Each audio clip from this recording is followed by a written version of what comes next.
मिलता है जो हिंदुस्तानी में हर एक के पास है। और वो है वोडाफोन आइडिया। क्या घर बात घर है! आइडिया है और बिल्कुल। हर एक के पास है और अभी भी 10 रुपए के नीचे ही मिल रहा है।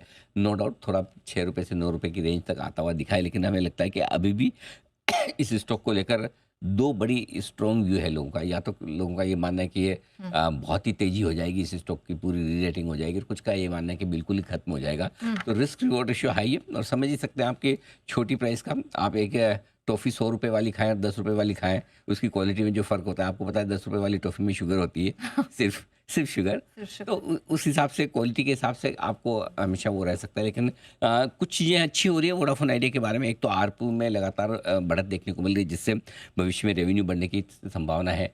टैरिफ प्लान फिर से रिवाइज़ हो सकते हैं इन कंपनियों के। लेकिन सबसे बड़ा मुद्दा है एजीआर के को लेकर, और एजीआर के मुद्दे को लेकर सरकार समाधान निकालने की तैयारी में है।